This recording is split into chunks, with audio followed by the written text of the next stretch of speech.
നടറോഡിലെ mayor KSRTC driver തർക്കമാണ് ഇപ്പോഴത്തെ രാഷ്ട്രീയ കേരളത്തിലെ ഒരു പ്രധാന ചർച്ചാ വിഷയം.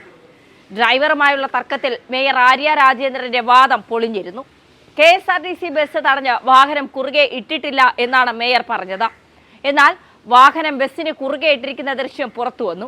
നിരവധി ആളുകളാണ് മേയർക്കെതിരെ രൂക്ഷ ഭാഷയിൽ പ്രതികരണം നടത്തുന്നത്. മാധ്യമപ്രവർത്തക അഞ്ജു പാർവതി പ്രവീഷ് പങ്കിട്ട പോസ്റ്റാണ് ഇപ്പോൾ ചർച്ചയാകുന്നത്. അഞ്ജുവിന്റെ പോസ്റ്റ് ഇങ്ങനെയാണ്: നിയമസഭയ്ക്ക് അകത്ത് നടന്ന ലോകം മുഴുവൻ കണ്ട ശിവതാണ്ഡവം തുണിപൊക്കൽ, പിന്നെ ഡിം എന്ന വിഴൽ, കടി ഇടി പിടി വലി ഒന്നും നടന്നിട്ടേ ഇല്ല എന്ന് പറഞ്ഞ പാർട്ടിയുടെ അമ്പോറ്റി കുഞ്ഞുവാവയിൽ നിന്ന് നുണയല്ലാതെ മറ്റെന്തെങ്കിലും പ്രതീക്ഷിച്ചിരുന്നുവോ നിഷ്കളങ്കരെ എന്നാണ് അഞ്ജു ചോദിക്കുന്നത്.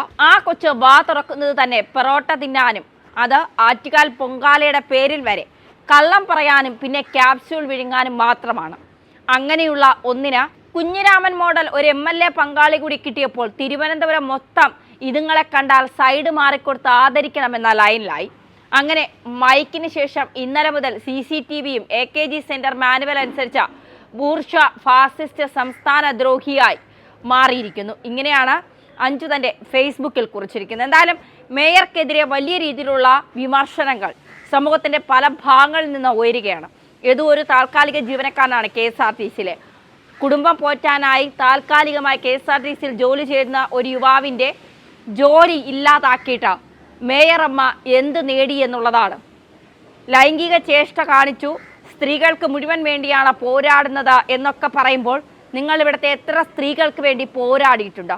നിങ്ങളുടെ പാർട്ടിക്കകത്തു നിന്നും തന്നെ എത്രയോ സ്ത്രീകൾ ലൈംഗികമായി പീഡനത്തിന് ഇരയായിട്ടുണ്ട്.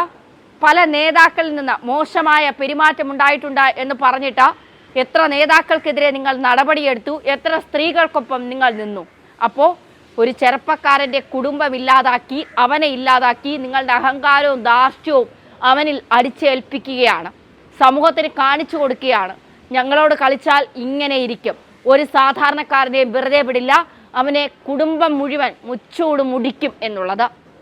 എന്തായാലും ഇനി ഇത്തരത്തിൽ പക്വതയില്ലാത്ത, വിവരമില്ലാത്ത, നുണ പറയുന്ന ഇത്തരം കുട്ടി സഹാക്കളെ തിരുവനന്തപുരത്തിൻ്റെ മേയറാക്കുന്നവർ ഒന്ന് സൂക്ഷിച്ചാൽ നന്നായിരിക്കും.